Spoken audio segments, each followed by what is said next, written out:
ठाव दिला देवे माझ्या उपकारासाठी वागविला म्हणून कंठी घरी दिला ठाव अवघा सकळही वाव माझ्या उपकारासाठी वागविला म्हणून कंठी तुका म्हणे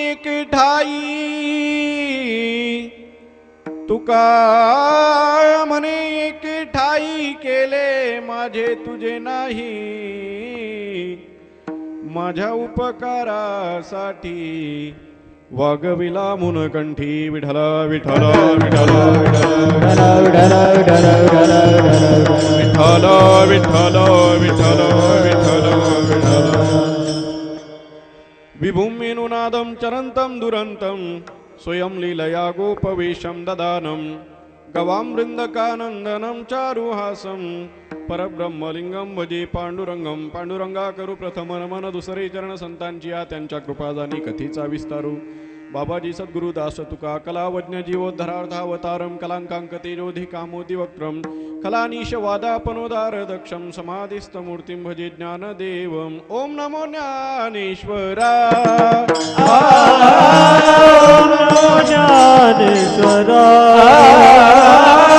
ओम नमो ज्ञानेश्वरा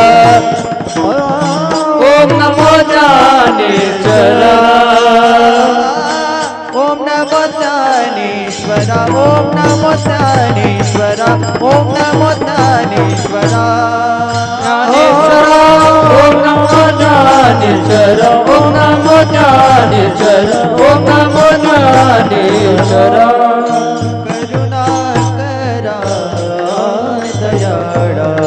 करुणाकरा दयाळा करुणाकरा दयाळा करुणाकरा दयाळा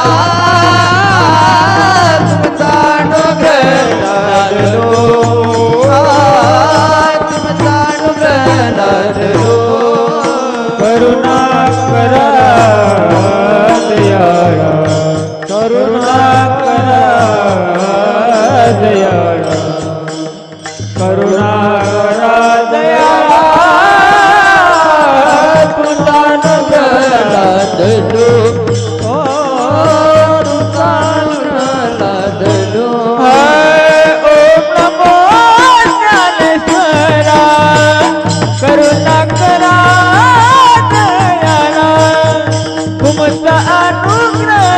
तुमचा अनुग्रह लादलो पावन झालो चराचरी ओम नमो ज्ञानेश्वरा करुणाकरा दयाळा तुमचा अनुग्रह लादलो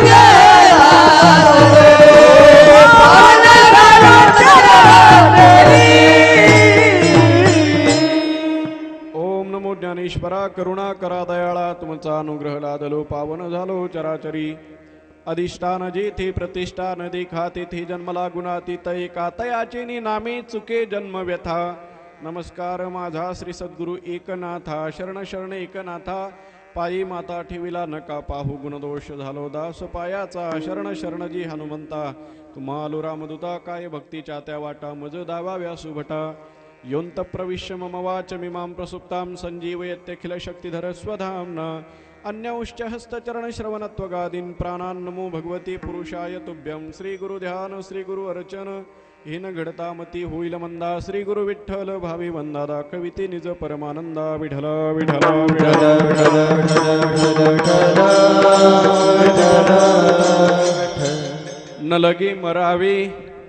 न लगे मरावे ऐसा ठाव दिला देवे माझ्या उपकारासाठी वागविला म्हणून कंठी प्रस्तुत प्राप्त प्रसंगी सेवेकरिता निवडलेला अभंग देहू निवासी असणारे श्रीमंत संत जगद्गुरु तुकोबाराय यांचा अभंग असून या अभंगामध्ये जगद्गुरु तुकोबाराय भक्तीची फलश्रुती सांगतात विठ्ठल विठ्ठल विठ्ठल विठ्ठल विठ्ठल विठ्ठल विठ्ठल विठ्ठल विठ्ठल विठ्ठल विठ्ठल जगद्गुरु तुकोबाराय सांगतात मी भगवंताची भक्ती केली आणि त्या भक्तीच्या मोबदल्यामध्ये देवाने मला काय दिलं याचं वर्णन करणारा आजचा अभंग आहे. काय दिलं तुकाराम महाराज तुम्हाला? जगद्गुरु तुकोबाराय सांगतात मला एक ठिकाण दिलं. म्हटले कोणतं ठिकाण येते? त्या ठिकाणाचं नाव काय? पहिल्या चरणामध्ये त्या ठिकाणाचं नाव सांगितलं. त्या ठिकाणी कोणतं? नलगे मरावे ऐसा ठाव दिला देवे. ठाव म्हणजे जागा. देवाने मला अशी जागा दिली की तिथं गेल्यानंतर मरावं लागत नाही, अशी जागा मला त्या देवाने दिली. चला पुढं. बरं, अशी जागा या जगात एखादी आहे का की तिथं गेल्यानंतर माणसं कधीच मरत नाही? त्या जागेचा आपल्याला शोध घ्यायचा आहे आजच्या चिंतनातून. तुकोबारायांना काही जणांनी विचारलं, का हो तुकाराम महाराज, देवाने तुम्हाला जागा दिली, बरं तुम्हालाच का दिली, दुसऱ्यांना का नाही दिली? तुकोबारायांनी दुसऱ्या चरणामध्ये त्याचं उत्तर सांगितलं, माझ्या उपकारासाठी मी त्या देवावर उपकार केलेले. काय उपकार केले? वागविला मुनकंठी. त्या देवाला राहण्याकरता जागा दिली आणि मी जागा दिलेली असल्यामुळं त्या देवाने उपकाराची जाणीव ठेवली आणि मोबदल्यात ते ठिकाण दिलं. कोणतं? न लगे मरावी. जिथं गेल्यानंतर मरावं लागत नाही ती जागा दिली. बरं ठीक आहे, चला पुढं. तुकोबाराय तुम्हाला ती जागा दिली, बरोबर आहे, पण का हो त्या देवाने जी जागा दिली तुम्हाला ती नेमकी कोणत्या गावातली होती? पळशीतली होती का धानोऱ्याची होती का बराडीची होती का रेलगावची होती? नेमकी जागा कोणती? तुकोबाराय सांगतात त्या देवाने जी जागा दिली का नाही, या मृत्यूलोकातली नाही, मग कुठली दिली? तिसरं चरण. घरी दिला ठाव. स्वतःच्या घरची वैकुंठातलं ठिकाण मला दिलं आणि त्या वैकुंठातलं ठिकाण मिळाल्यामुळं झालं असं, अवघा सकळ ही वाव, संसार मला तुच्छ दिसू लागला. त्या देवाने काय केलं? तुका म्हणे एके ठाई जीव शिवाचं ऐक्य झालं, जीव ब्रह्माचं ऐक्य झालं, तो आणि मी एक झालो, आपला आणि परका भेदभाव राहिलाच नाही. तुका म्हणे एके ठाई केले माझे तुझे नाही. अशा प्रकारे या अभंगाचा थोडक्यामध्ये सरळ वावरता. विठ्ठल विठ्ठल विठ्ठल. हो, कीर्तनाला सुरुवात करण्यापूर्वी थोडासा परिहार द्यायचा. तो म्हणजे असा की चालू असलेला आपल्या या पळशी गावामध्ये परमपूजनीय ज्यांच्या पुण्यतिथीनिमित्ताने हा सप्ताह चालू आहे, गजानन गिरीजी बाबांच्या या पुण्यस्मरणानिमित्त पुण्यतिथीनिमित्त हा सप्ताह चालू आहे. या सप्ताहामध्ये किती वर्ष? 32वं वर्ष या ठिकाणी आपल्या या सप्ताहाचं आहे. आज माझ्या वाट्यावर 4थ्या दिवसाची सेवा. यामध्ये ज्यांच्या सहकार्याने हा सप्ताह चालू आहे, गावातील असणारे सरपंच, त्या गावातील असणारी तरुण मंडळी, गावातील असणारी कमिटी मंडळ, गावातील या ठिकाणी महिला मंडळ, त्याच पद्धतीने या ठिकाणी असणारे खरं तर असे आज 3 वर्षापूर्वी आलोच वाटतंय ना इथं. बरं, तुम्हाला आठवतं कधी इथं होतो म्हणून मी? महाराज काल नेमकं काय खाल्लं ते आठवण नाही. 3 वर्षापूर्वी एक वेळेला या ठिकाणी कीर्तनाचा योग आला होता. त्याही वेळेला ज्यांचं मधुर असं कंठ आहे असे असणारे आमचे या ठिकाणी गायनाचार्य वसंत महाराज पाटील नांदेड. खरं तर महाराजांचं असे मूर्ती खूप लहान आहे पण कीर्ती खूप मोठी. या ठिकाणी आमची आपल्या भागातली असणारी कोकिळा म्हणायला काही अडचण नाही, माझे परम मित्र या ठिकाणी विष्णू महाराज. खरं ही मंडळी अशी आहे, जर कदाचित कथेला जर असलो ना, मी कथा सहसा होता होईल तेवढं कमी करतो आणि यांचं गायन ऐकत असतो. खूप गोड आवाज या ठिकाणी भगवंताची देणगी आहे. भगवंत कुणाला काय देईल सांगता येत नाही. चला पुढं. या ठिकाणी आमचे भागवत भाऊ असतील, दत्ता महाराज बोराडे असतील आणि रामायणाचार्य माझे परममित्र असणारे या ठिकाणी दादाराव महाराज, आणि हे सगळ्यांचा मला परिचय आहे. पण हे नेमके कोणत्या संस्थेतले बाकीची एवढी? कोणत्या गावची? आपल्या गावातली? पण आपल्या गावातले पोरण धोत्रावर आणि टाळ घेऊन? बापरे, म्हणजे तुमच्या गावातले लोक हसत नाही त्यांना मग धोतर घातल्यावर? लोकांचं असं आहे, जर एखादा वारकरी बनला मुलगा, जर टाळ घेऊन उभा राहिला, लोक नाव ठेवतात, अरे पहा ते पोरग, लोक इथं नाव ठेवतात. आणि जर लग्नात डीजेवर नाचलं ना, बाप मिशात ताट करून म्हणतो आपलं पोरग बरं आहे, म्हणजे लई शानपणा आहे का? असं आहे. पण असो, हे आपलं गावाचं वैभव आहे. आमचे दादाराम महाराज, विष्णू महाराज यांनी मला माहिती आहे या ठिकाणी हे विद्यार्थ्यांची या ठिकाणी खूप असं तयारी त्यांच्याकडून ते करून घेतात. त्याच पद्धतीने मृदंगाचार्य या ठिकाणी असणारे माझे परममित्र नारायण महाराज. महाराज 7 दिवस इथंच आहे का? जाऊन येऊन अपडाऊन करून, पण वाजवायला 7 दिवस इथंच आहे ना? बरोबर आहे, इथंच येईन. परत मला दुसरी तुमची बातमी कळाली इथली, बरोबर आहे ना? म्हणून इथंच. चला झाकली मूठ, पण माहिती आहे सगळ्यांच्या मनोमनी ते आहे. चला, नारायण महाराजांची या ठिकाणी उपस्थिती. या त्याच पद्धतीने आमचे डॉक्टर साहेब धानोरीकर असणारी चौबदार मंडळी, चौबदारकर आदिपुरून हे संपूर्ण पंचक्रोशीतील असणारी टाळकरी मंडळी, त्याच पद्धतीने दिडगाव भजनी मंडळ, बोरगाव भजनी मंडळ, भराडी भजनी मंडळ, कोणतं राहिलं अजून, बरं जे राहिलं असेल ते सगळं या ठिकाणी पंचक्रोशी त्याला असणारी टाळकरी मंडळी सगळ्यांच्या अनमोल अशा सहकार्याने हा सप्ताह चालू आहे. आणि या सप्ताहामध्ये आजचा जो दिवस आहे पर्व काळाचा दिवस, कालचाही दिवस पर्व काळाचा होता. काल दशमी होती, पण जी दशमी होती का नाही, तुकोबारायांना जो अनुग्रह दिला तो कालचा दिवस. माघ शुद्ध दशमी पाहुणी गुरुवार केला अंगीकार तुका म्हणे, कालची असणारी ती दशमी आणि आज एकादशी. आजचं जे कीर्तन आहे का नाही, आजच्या कीर्तनामध्ये प्रत्येकाने लक्षात ठेवा, एकादशीच्या दिवशी प्रत्येकाने काय केलं पाहिजे. शास्त्र असं सांगतंय, श्लोक असा आहे, एकादशीच्या दिवशी प्रत्येकाने 2 जबाबदाऱ्या सांभाळल्या पाहिजे. काय काय? एकादश्याम विशेषम कर्तव्यम द्वय भोजनम. एकादशीच्या दिवशी 2 वेळेला जेवण भोजनम. श्लोक असा सांगतोय, एकादशीच्या दिवशी प्रत्येकाने 2 वेळेला जेवण केलंच पाहिजे. परत श्लोक ऐका, एकादश्याम विशेषम कर्तव्यम द्वय भोजनम. एकादशीच्या दिवशी प्रत्येकाने 2 वेळेला जेवण केलंच पाहिजे. आतापर्यंत तुम्ही करत नसाल, आता तरी माझं कीर्तन ऐका आणि इथून पुढे तरी परिवर्तन करा. तुम्ही म्हणाल महाराज कीर्तन सुटू द्या आणि तुम्ही अंधारात या. जे निष्ठावान वारकरी का नाही त्यांना नाही सहन होते की बुवा एकादशीच्या दिवशी आतापर्यंत आम्ही असं ऐकत आलो, प्रत्येक महाराज असे सांगत होते की एकादशीच्या दिवशी उपवास केला पाहिजे, अन्नामध्ये पूर्ण पाप वास्तव्य करतात, अन्न का खाऊ नये, पूर्ण दोष पाप या ठिकाणी अन्नाचा आश्रय करून राहतात, म्हणून अन्न खाऊ नये. पण मी असं आज म्हणतोय तुम्हाला की एकादशीच्या दिवशी प्रत्येकाने 2 वेळेला जेवण केलंच पाहिजे. बरं मी तरी काय करू, श्लोक आहे तुमच्या समोर प्रमाणे. आता ज्यांनी एवढंच वाक्य ऐकलं आणि घरी निघून गेले की नाही, काही उठून समजा उठले नाही, पण जर कदाचित एवढं वाक्य ऐकून जर घरी गेलं असेल ना तर फसवणूक होती कधी कधी. पूर्ण वाक्य ऐकलं पाहिजे. जसं समजा वाक्य परत एक, तुका म्हणे सर्प विंचू नारायण. एकाने कीर्तनात सहज ऐकलं, विंचू आणि सर्प हे नारायणी. घरी गेला रात्री, झोपेतून सकाळी सकाळी उठला आणि काय अचानक त्या घरात नारायण निघला. याला वाटलं रातच्या महाराजांनी सांगितलेलं आहे तुका म्हणे सर्प विंचू नारायण, दर्शन घेतलं पाहिजे म्हणून दंडवत घातला. याला वाटलं कमीत कमी स्पर्श करावा नारायणाला. नारायण निघाला घरात. सकाळच्या वेळेला ठेवला पाठीवर हात. आता नारायण म्हणजे विंचू, त्याने वरून आशीर्वाद दिलाच. आशीर्वाद देता बरोबर आग होऊ लागली. हा विचार करत होता, अरे राजच्या महाराजांनी सांगितलं होतं तुका म्हणे सर्प विंचू नारायण, नारायण असतात सर्प आणि विंचू, आणि हे काय असा आशीर्वाद दिला म्हटले. सकाळी जिथं महाराज मुक्कामाला होती तिथं.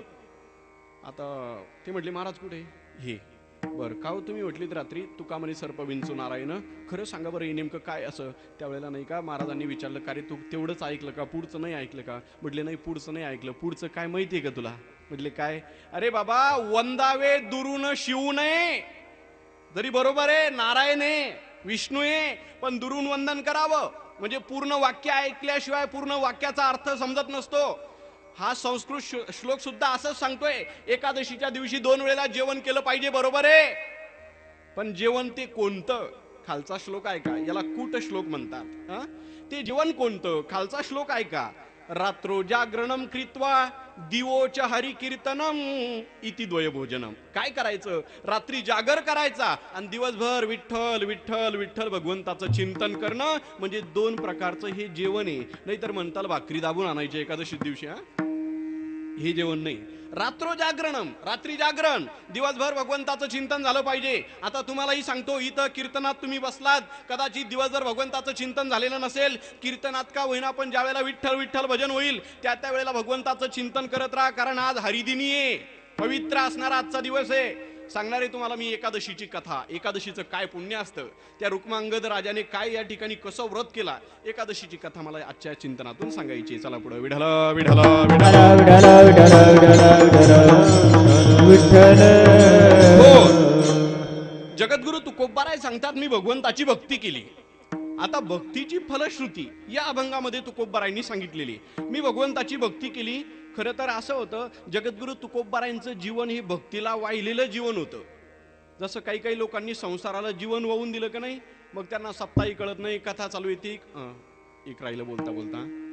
या ठिकाणी ज्यांच्या अमृतमय वाणीतून या ठिकाणी रामकथा चालू आहे अशी असणारी दादांच्या अमृतमय वाणीतून रामकथा चालू आहे. दादांच्या चरणी नतमस्तक होतो, अभंगाकडे वळतो. विठ्ठल विठ्ठल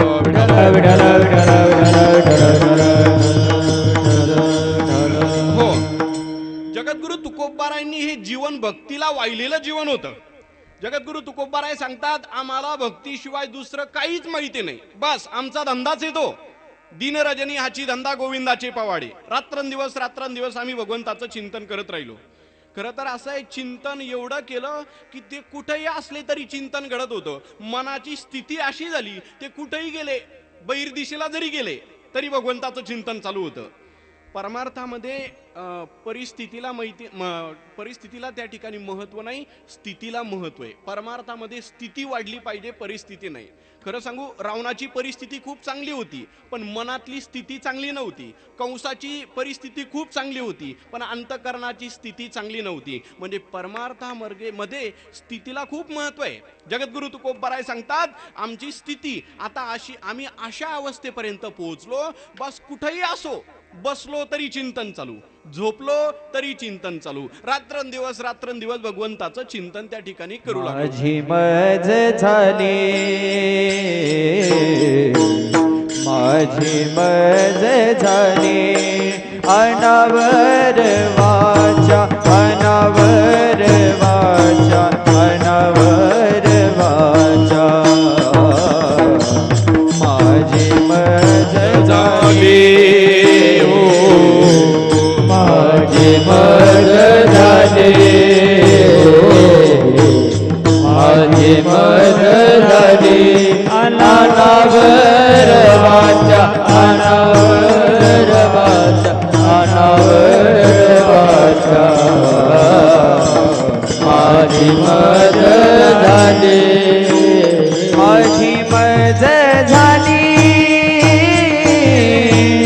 अनावर वाचा, माझी मज झाली, अनावर वाचा, संतया नामाचा,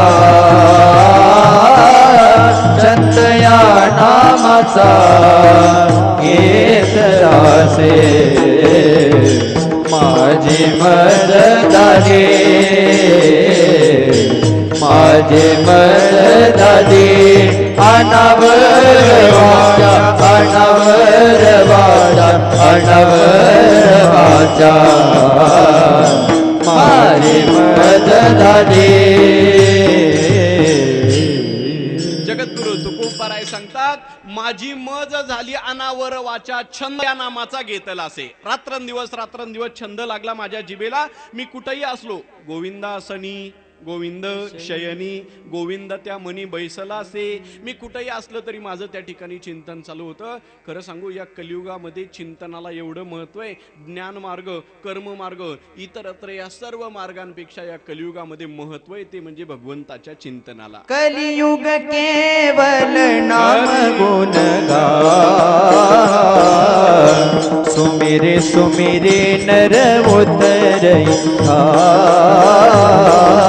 राम सिया राम, सिया राम जय जय राम, राम सिया राम, सिया राम जय जय राम, राम सिया राम, सिया राम जय जय राम, राम सिया राम, सिया राम जय जय राम. तुळशीदासजी सांगतात, या कलियुगामध्ये काय केलं पाहिजे? फक्त भगवंताचं चिंतन केलं पाहिजे. चिंतन ही अशी वस्तू आहे की भगवंतापर्यंत नेऊन पोहोचवणारं भगवंताचं चिंतन आहे. म्हणून त्या ठिकाणी साधू संतांनी चिंतन केलं आणि तुम्ही आम्हाला सुद्धा सांगितलं भगवंताचं चिंतन करा. चला थोडं भागवतामध्ये एक असुर होऊन गेला, वृत्रासुर. या वृत्रासुराने काय केलं, ज्या वेळेला यज्ञ बंद पाडले, लोकांना त्रास देऊ लागलेले, स्वर्गावर त्या ठिकाणी राज्य करू लागलेले, मग त्यावेळेला नाही का इंद्र विचार करत होता की असुराला कसं मारायचं. भगवंतांनी सांगितलं, एक ऋषी म्हटले, त्या ऋषींच्या हाडाने तो मरणार आहे. त्या ऋषीचं नाव दधीची ऋषी. त्याचे जिवंत असणारे हाडं काढून आणा आणि त्या हाडाच्या माध्यमातून तो असुर मरणार आहे. देवता लोक गेले, जिवंत ऋषीचे हाडं काढले आणि ते वज्र नाही का त्या वृत्रासुरा समोर युद्धा करता पुढे आला इंद्र, त्या हातात वज्र घेऊन. पण पुढचं ऐका काय झालं नेमकं. ते वज्र हातात घेतलेलं होतं आणि त्या असुराला मारण्याकरता असं फेकणार, तेवढ्यात त्या वृत्रासुराला त्या वज्रामध्ये भगवंताचं दर्शन झालं. ते जे वज्र बनवलेलं होतं का नाही हाडाचं, त्या हाडामध्ये भगवंताचं दर्शन झालं. आणि त्याच वेळेला त्या असुराने भगवंताची स्तुती केली युद्धामध्ये. हा त्या ठिकाणी ते वज्र वर केलेलं मारण्याकरता अशा परिस्थितीमध्ये तो स्तुती करतो आणि स्तुती करत असताना देवाकडे मागतोय, देवा मला फक्त तुझं चिंतन घडावं, एकच पाहिजे बस. ऐका श्लोक काय म्हणतोय तो, अहम हरे तव पादय कमूल दासानुदासो भवितास्मी भूयः मनस्मरेता सुपतेर गुणांस्ते गृणीत वाक् कर्म करोतु कायः न नाकपृष्ठं न च पारमिष्टं न सार्वभौमं न रसाधिपत्यं न योग सिद्धिर पुनर्भवं वा समंजसत्वा विराह्य कांक्षे अजात पक्षा इव मातरं खगाः स्तन्यं यथा वत्सतराक्षुदार्ताः प्रियं प्रियेव युषितं विषन्ना मनोरविन्दाक्ष दिदृक्षते त्वां ममोत्तम श्लोक जनीषु सख्यं संसार चक्रे भ्रमतस्व कर्मभिः त्वन्माययात्मात्मजदार हे श्वासक्त चित्तस्य ननाथ भूयात. 4 श्लोकामध्ये त्यापैकी हा असुर बोलतोय, देवा मला द्यायचा असेल ना तुला, फक्त एकच दे. काय दे?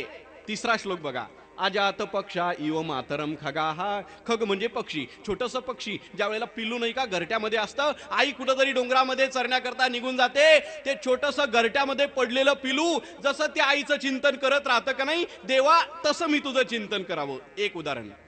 परत दुसरं उदाहरण दिलं, स्तन्यम यथा वत्स तराक्षुदार्ताः. गाईचं आणि वासराचं उदाहरण दिलं. गाई शेतकरी काय करतो, गोठ्यामध्ये वासराला बांधतो, गाई घेऊन चरण्याकरता निघून जातो, पण जे वासरू गोठ्यामध्ये बांधलेलं आहे का नाही, एक एक क्षणाला त्या आईचं चिंतन करतं.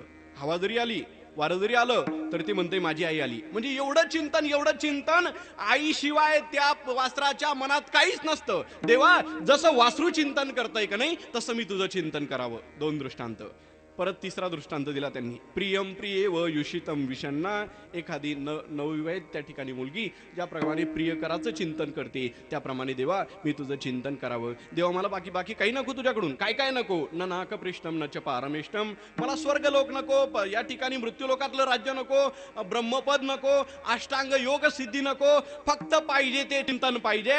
आणि त्याच भागवतामध्ये असं सांगून दिलं की या कलियुगामध्ये नाही का, फक्त महत्व आहे या कलियुगामध्ये भगवंताच्या नामाला. हरेर नाम एव केवलम कलौ नास्तेव नास्तेव गतिरन्यथा. या कलियुगामध्ये फक्त भगवंताचं नाम चिंतनच करा, याशिवाय दुसरी गती नाही. जगद्गुरु तुकोबाराय यांनी सुद्धा तेच सांगितलं, तुम्ही भगवंताच्या नाम चिंतनाशिवाय राहू नका. पण पुढचं चिंतन ऐका, ज्यावेळेला तुकोबाराय समाजाला सांगत होते का नाही, समाजाने जरा बारीक लक्ष देऊन तुकोबारायांकडे बघितलं. का हो तुकाराम महाराज, तुम्ही सांगता आम्हाला भगवंताचं चिंतन करा, पण चिंतनाचा परिणाम तुमच्या जीवनात काय झाला, जरा तुमचा संसार पहा ना. अहो तुमचा संसार असा फाटला की तुम्हाला अंगणात यावं लागलं. तुमचं जीवन बघा जरा. तुकोबारायांना लोकांनी सांगितलं, तुम्ही परमार्थ करत नव्हते तोपर्यंत तुमचं घरदार बरं चालू होतं, दुकान होतं, सावकारकी होती, महाजनकी होती, सर्व व्यवस्थित चालू होतं. देवदेवाला लागले नव्हते तोपर्यंत, भक्ती करत नव्हते तोपर्यंत. पण पुढचं ऐका, जगद्गुरु तुकोबाराय भक्तीला लागले, आणि भक्तीला लागल्यानंतर पहिले काय झालं माहितीये, पहिला मुलगा मेला संताजी नावाचा. भक्तीला लागले, संताजी नावाचा मुलगा मेला. पुन्हा पुढचं चिंतन ऐका, भक्तीला लागले, घरदार सोडलं, चिंतन करू लागले, पहिली बायको मेली तुकोबारायांची. मग लोक विचार करत होते, जर भक्ती केल्यानंतर जर असं होत असेल कसं, बारीक लक्ष देऊन याकरता ऐकत जा. जर भक्ती करून समजा तुकोबारायांची पत्नी मेली, आणि आम्हालाही तुकाराम महाराज सांगतात की तुम्ही भक्ती करा, म्हणजे आमची माराच्या मागे तुम्ही काय देवदेव करा म्हणतात. तुकोबाराय तुमची पत्नी मेली, तुम्ही आम्हाला सांगता भगवंताचं चिंतन करा. बरं एवढंच नाही, अनेकांचं चिंतन बघा आपण. भक्त जर भक्ती करू लागला का नाही, तर भगवंत सांगतात या ठिकाणी मी काय करतो, देव भक्ता लागी करू निधी संसार. त्याच्या पडे चिरा संसाराच्या,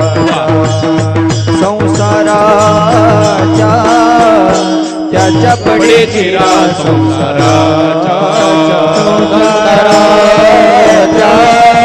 त्याच्या पडे चिरा संसाराच्या, त्याच्या पडे चिरा संसाराच्या. देवाची ती खून आलेल्याच्या घरात, त्याच्या पडे चिरा संसाराच्या, त्याच्या पडे चिरा संसाराच्या. देवाची खून आलेल्याच्या घरात, त्याच्या पडे चिरा संसाराच्या, त्याच्या पडे चिरा संसाराच्या. केल्यानंतर काय होतं, देवाची ते खून आला ज्याच्या घरा आणि त्याच्या पडे चिरा संसारासी.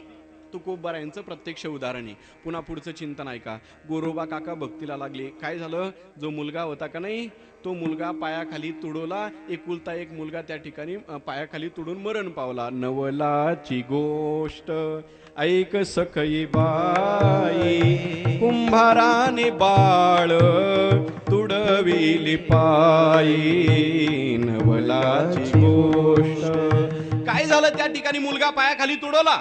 लोक विचार करत होते आतापर्यंत उदाहरण असे, भक्तीला लागल्यानंतर संसार फाटतो मग आम्ही काही भक्ती करणार नाही. का हो तुकाराम महाराज, तुम्ही आम्हाला सांगता भक्ती करा, पण भक्तीनं नेमकं झालं काय तुमच्या जीवनामध्ये? तुकोबाराय सांगतात, माझ्या जीवनामध्ये जे परिवर्तन झालं का नाही ते कुणाच्याच मनावर नाही झालं. देवाने मला जे दिलं का नाही ते कुणालाच नाही दिलं. पण का हो तुकाराम महाराज, काय दिलं तुम्हाला?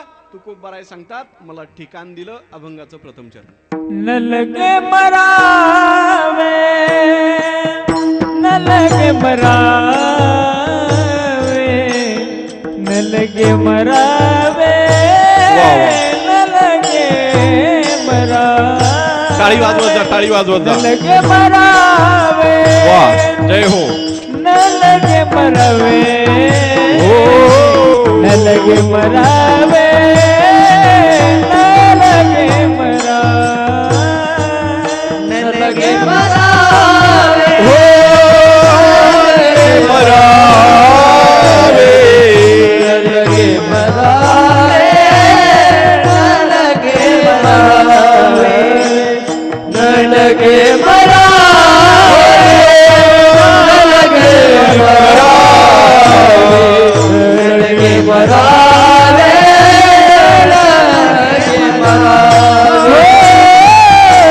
न लगे मरावे, न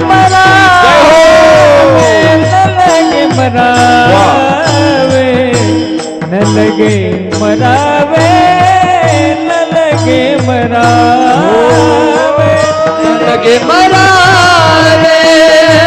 लगे मरावे, न लगे मरावे, न लगे मरावे. आता ठावणीला देवे, ऐसा नाम दिला दे, ऐसा ठावणीला देवे,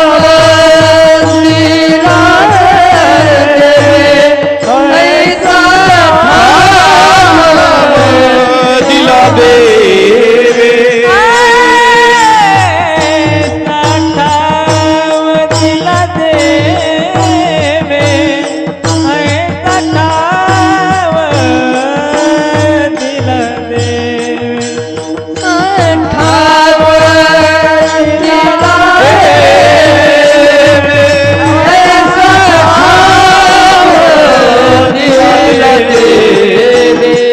माझ्या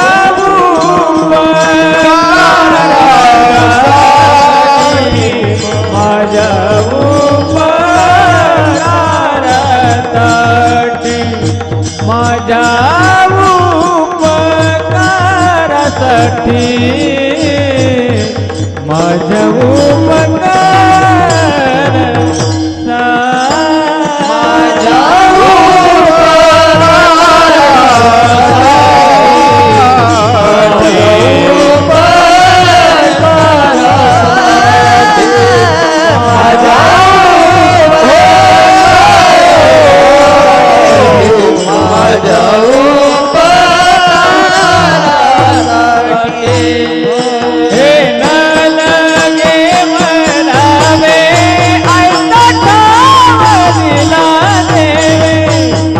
माझ्या ठाव दिला देवे, ऐसा ठाव दिला देवे, हो लगे मरावे, ऐसा ठाव दिला देवे, ऐसा ठाव दिला देवे, ऐसा दिला देवे. जगद्गुरु तुकोबाराय सांगतात, काय आवाज या पण असं आहे महाराज, गायन एवढं गोड होतं, समोर एक जण इथं बसलेली एक ताई आहे पहा, एवढा गोड आवाज होता, एवढा आवाज होता पकवाजाचा सुद्धा, पण जसं जसं आवाज वर जात होता ना तसं तसं त्या ताईचे डोळे लागत होते इथं. ताई आता नका झोपू बरं, काय सांगावं, एवढं सुंदर चालू वर लोकांची कमाल आहे हा. इथं पकवाजाला दोन्हीकडून एकदम आवाज आहे, गायक आहे, सगळं व्यवस्थित आहे, एवढा आवाज आहे, पण कस काय झोप लागत असेल, काय कमाल आहे, काय धाडस आहे. लई हिंमत केली पण ताईने सुद्धा. असे कुंभकर्णाला उठवायचं होतं पा. आता एकमेकात तोंडाकडे नका पाहू, त्या ताईला मलाच माहिती आहे फक्त ते कुंभकर्णाचं सांगत होतो. कुंभकर्णाला ज्या वेळेला उठवायचं होतं का नाही, झोपीतून उठवायचं, युद्धाकरता उठवायचंय म्हणून काय झालं, कुंभकर्णाला उठवण्याकरता ढोल वाजवण्यात आले, तिथं पकवाज वाजवण्यात आला, डम डम डम डम आवाज चालू होता. झाला असं, या आवाजामुळं कुंभकर्ण उठला या आवाजानं. पण आपलं उलट आहे, आपलं हे वाजलं की आपल्याला झोप लागते. आपलं असं उलट काम आहे जरा. मला वाटतं कुंभकर्णाच्या झोपापेक्षाही आपली झोप. पण माझं असं म्हणणं आहे, झोप घेणारे मला खूप आवडतात, म्हणजे बाकीची दुश्मनी असं नाही हा. पण झोप ही कुणाच्याही भाग्यात नाही बाबा. असं आहे, झोप घेण्याकरता भाग्यच लागतं. नाहीतर काही काही जणांना झोप येत नाही म्हणून गोळ्या घ्यावे लागतात, पण तरी सुद्धा त्यांना झोप येत नाही.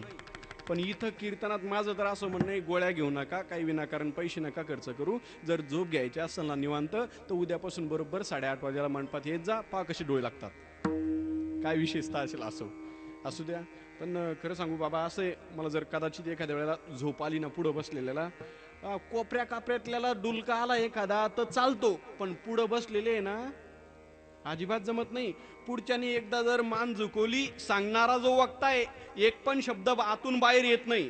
आणि माझं तर असं, एखादं जर झोपलं ना बाबा, असं वाटतं फक्त एकदा गळ्यात पडावं, याच्या ढसा ढसा रडून घ्यावं. हा, आणि बाबा आता तुम्ही जर झोपले तर पडतोच तुमच्या गळ्यात. विडाला विडाला हो चला. ते काय थोडस अधून मधून असा डॉक्टर साहेब फवाराय पाहिजे.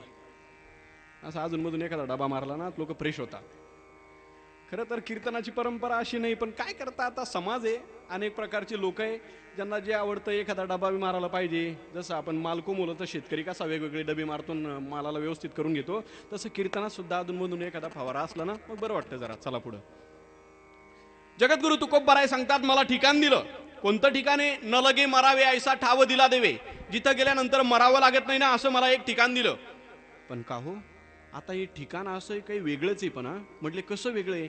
म्हटले न लगे मरावे, जिथं गेल्यानंतर मरावं लागत नाही असं ते ठिकाण आहे. बरं, असं या मृत्यू लोकामध्ये, या जगामध्ये असं एखादं ठिकाण आहे का की बरं तिथं गेल्यानंतर माणसं मरत नसतात? एक जण बोलला, आहे महाराज. कोणतं ठिकाण आहे? अहो म्हटले त्या ठिकाणावर कधीच माणसं मरत नाही. अरे बाबा कोणतं ठिकाण आहे ते? म्हटले स्मशानभूमी. आता खरं सांगा, स्मशानभूमीमध्ये बरोबर आहे त्याचंही, माणसं मरत नाही. पण खरं सांगू, तिथं माणसं मरत नसले तरी मेलेलेच तिथं जातात. उदाहरण सांगितलं जातं याकरता. एकदा काय झालं, मॅट्रिकची परीक्षा वगैरे झाली आणि परीक्षा झाल्यानंतर नाही का आपापसामध्ये ग्रुप एका ठिकाणी एक जण बसलेले होते, 10-12 जण. एक मुलगा म्हणतो, अरे मला 95% पडले. एक जण बोलला मला 80% पडले. एक जण बोलला मला नाही का 70% पडले. एक एक जण सांगत होता. त्यातून एक मुलगा म्हटला, अरे माझं थोडं वेगळं झालं. काय झालं रे बाबा? मी नापास झालो म्हटली.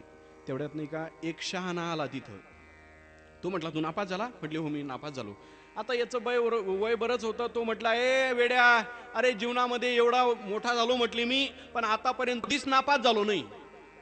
पोरांनी तोंडाला हात लावला, अरे बापरे, एवढा मोठा झाला आणि जीवनात कधीच नापास झाला नाही? म्हटले नाही. त्यातून नाही का ज्याचा पहिला नंबर आला होता आणि ज्या पोराचा, त्याने विचारलं, का हो दादा तुम्ही कधीच नापास झाले नाही? म्हटले नाही, कधीच नापास झालो नाही. पण पहिले मला हे सांगा, तुम्ही नेमकं कितवी शिकले? तो म्हटला, मी शाळेतच गेलो नाही. बर, आता जर हा शाळेतच गेला नाही तर नापास कसा होईल? तसं स्मशानभूमीमध्ये माणसं मेल्यावर जातात, तर ते अमर होतील कसे? मी ऋषिकेशमध्ये राहत असताना तिथं स्मशानभूमी आहे. ऋषिकेशला त्या स्मशानभूमी एक पाटी लावलेली आहे अशी, आणि वर त्या पाठीवर एक वाक्य लिहिलेलं आहे. ते वाक्य असं आहे बघा, हिंदीमध्ये ते वाक्य आहे, अरे मंजिल तेरी यही थी पर उम्र लगाई तूने यहाँ आते आते, मंजिल तेरी यही थी पर उम्र लगाई तूने यहाँ आते आते, क्या मिला तुझे इस दुनिया से, अपनों ने ही जलाया तुझे जाते जाते. अरे या जगामध्ये काय मिळालं, अरे ज्यांच्या करता शेवट एवढे हाडाचे काढा केले, रात्रीचा दिवस केला, काय मिळालं, त्यांनी शेवट असा केला, तुला चौघांच्या खांद्यावर आणलं आणि इथंच आणलं. तुला खरं सांगू, तुझी जागा हीच होती, पण येण्याकरता तू खूप वेळ लावला. म्हणून ती सुद्धा अमरभूमी नाही. लोक नाव देतात वैकुंठधाम, अमरधाम. अमरधाम आणि वैकुंठधाम नाही, ते प्रत्येक व्यक्तीला या जगामध्ये आलेल्याला मरावंच लागतंय. खरं सांगू, आलेला व्यक्ती मरतोच, बरोबर आहे. जिंदगी एक किराए का घर है, एक ना एक दिन बदलना पड़ेगा, मौत जब तुझको आवाज देगी, घर से बाहर निकलना पड़ेगा. क्या भरोसा है इस जिंदगी का, साथ देती नहीं है किसी का, क्या भरोसा है इस जिंदगी का. या जगामध्ये आलेल्या प्रत्येक व्यक्तीला मरावंच लागणार. ज्ञानोबराय सांगतात, ज्ञानेश्वरीचा अध्याय बघा, 4थ्या अध्यायामध्ये ज्ञानोबराय सांगतात, ज्यातसेहि ध्रुव मृत्यूर ध्रुवई जन्म मृतस्य च तस्माद परिहारेर्थे नत्वम शोचितुमर्हसि उपजेते नाशे नाशिले पुनरपि दिसे. हे घटिका यंत्र जैसे परिभ्रमेगा ना तरी उद्वास्तु अपैसे अखंडित होत जात जैसे, हे जन्म मरण तैसे अनिवार्य जगी. ज्ञानोबराय सांगतात, सूर्य उगवला अस्ताला जाणार, त्याप्रमाणे जो व्यक्ती जन्माला आला त्या व्यक्तीला मरावं लागणार.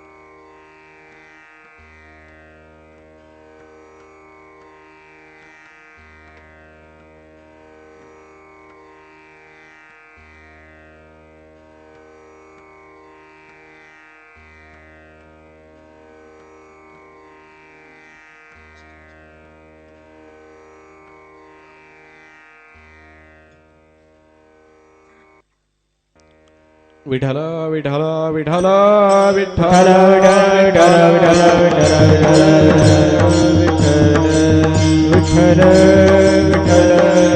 कुंडली कवरदा विठ्ठल ज्ञानदेव पंढरीनाथ भगवान, बोला बोला भजन करा. विठ्ठल विठ्ठल टाळी वाजवा. विठ्ठल विठ्ठल विठ्ठल. हो चला, काय चालू होतं आपलं कीर्तन, आपलं चिंतन चालू होतं. ज्ञानोबराय सांगतात, ज्या ठिकाणी जो व्यक्ती जन्माला आला का नाही त्या व्यक्तीला मरावंच लागतंय. उपजिते नाशी नाशिले पुनरपि दिसे ना तरी उदो असतो अपैसे, या दोन वेळा या ठिकाणी चिंतना करता आपण घेतल्या. जो व्यक्ती आला त्या व्यक्तीला मरावंच लागणार. एकदा असं झालं, असंच बोलता बोलता बोलून गेलो, या जगामध्ये जो व्यक्ती जन्माला आला त्याला मरावंच लागणार.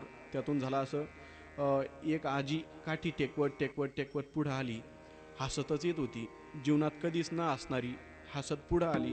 म्हटले, महाराज खरं सांगू. म्हटलं, काय आजी. मी आज एवढी खुश झाले जीवनामध्ये, आतापर्यंत कधीच एवढी खुश एवढी प्रसन्न मी कधीच नव्हती. म्हटलं, झालं काय पण. म्हटले, महाराज एक वाक्य खूप आवडलं आज. काय आवडलं. म्हटले, नाही का, तुम्ही म्हटले की या जगामध्ये या गावामध्ये जेवढे जन्माला आले सगळेच्या सगळे मरणारे, हे वाक्य खूप आवडलं. म्हटलं, यात काय आवडायचं न आवडायचं. नाही नाही, हे वाक्य खूप म्हटले आवडणार आहे. म्हटलं, कसं. म्हटले, या गावातली तुम्ही नाही म्हटले का सगळेच्या सगळे मरणारे, पण महाराज खरं सांगू मी या गावातली नाहीच आहे म्हणे. आता ती समजा या गावातली नसली, रेलगावची असली, धानोऱ्याची असली म्हणून का राहणार आहे. अहो, जो जन्माला आला मृत्यूलोक आहे, प्रत्येकाला मरावंच लागणार आहे. ते गौतम बुद्धांच्या जीवनामध्ये एक कथा येते बघा. असं होतं, चातुर्मास चालू होता. चातुर्मासमध्ये नाही का, एक आई एकुलता एक मुलगा, त्या एकुलता एक लेकराला आजार आला आणि मरण पावला. आता तो मुलगा मेल्यानंतर आई विचार करत होती, माझ्या मुलाला मी जिवंतच करणार. लोक म्हणत होते, अगं एकदा गेलेला व्यक्ती परत येत नसतो. पण ती थांबायला तयार नाही. तिने उचललं त्या लेकराला, गौतम बुद्धांच्या समोर त्या ठिकाणी पुढे ठेवलेलं आहे आणि सांगितलं, म्हटले, महाराज एकतर माझा मुलगा जिवंत करा, नाहीतर मग माझा प्राण घ्या. आता काय करावं म्हटले, मी तुझ्या मुलाला जिवंत नाही आणू शकत. अगं बाई, तो जाणारा होता, त्याचं कर्म इथपर्यंत होतं, प्रारब्धानुसार तो गेला म्हटले. पण नाही, त्या बहिणी हट्ट धरला, रडू लागली, महाराजांचे पाय धरले, काही करा महाराज, पण माझा मुलगा जिवंत करा. महाराजांना वाटलं ही अशी नाही समजणार. महाराजांनी सांगितलं, बाई तुझ्या मुलाला मी जिवंत करते, पण नाही का, लेकराला जिवंत करण्याकरता थोडं औषध बनावं लागणार आहे, तुला एक वस्तू आणावं लागणार आहे. म्हटले, काय वस्तू आणू? म्हटले, नाही का, लेकराला उठवण्याकरता एक किलो तीळ पाहिजे. हिने सांगितलं, 1 किलो नाही, 1 पोतं घेऊन येते मी. म्हटले, पोतं नाही पाहिजे, पण 1 किलो पाहिजे. पण ती 1 किलो अशाच्या घरची पाहिजे, अशा दुकानातली पाहिजे की ज्या घरचं, ज्या दुकानातला आतापर्यंत एकही व्यक्ती मेलेला नाही, अशा घरची तीळ लागते. बरं, कोणी आता पळशीत असं एखादं घर? त्या बाईने भांबावलेली बाई लेकराच्या मोहामध्ये पळतच निघाली. म्हटले, महाराज 1 किलो काय 5 किलो आणते. पळत निघाली. पळत निघाल्यानंतर दुकानदाराकडे आले, हो दादा 1 किलो तीळ पाहिजे. पटकन त्याने 1 किलो तिळही दिली. आता हिने पुढचं वाक्य काही सांगितलंच नाही. तिळही घेतली आणि खाली उतरली ओटाच्या. तेवढ्यामध्ये तिला वाक्य आठवलं महाराजांचं की तीळ नेमकी कोणती पाहिजे, ज्याचं घरचं कोणीच मेलेलं नाही, त्या घरची तीळ पाहिजे. म्हणून परत आली ओट्यावर आणि ज्या दुकानदाराने तीळ दिली होती का नाही त्याला विचारलं, का हो तीळ तुम्ही दिली, पण एक वाक्य ऐका. म्हटले, काय? आतापर्यंत तुमच्या घरातलं कोणी मेलेलं तर नाही ना? दुकानदाराने डोक्याला हात लावलं. म्हटले, बाई सगळेच मेलेले, मी फक्त एकटाच म्हटले मी. तुमच्या घरची तीळ चालत नाही, ही तुमची तीळ परत घ्या. तीळ परत दिली. परत दुसऱ्या दुकानात गेली, पण दुसऱ्या दुकानात पहिली विचारून घेतलं, का हो दादा तुमच्या घरातला आतापर्यंत कोणी गेलेलं तर नाही ना? अगं वेडी का बाई, सगळेच गेलेले. आजा मेला, पंजा मेला, बाप मसनालेला, सगळे. आजा मेला, पंजा मेला, बाप मसना गेला. ओ टाळी वाजवा. आजा मेला, पंजा मेला, बाप मसना गेला. हो आजा मेला, पंजा मेला, बाप मसना गेला. हो आजा मेला, पंजा मेला, बाप मसना गेला. देखत नातू पंतू हे तैसा झाला. देखत नातू पंतू तोही तैसा झाला. देखत नातू पंतू तोही तैसा झाला.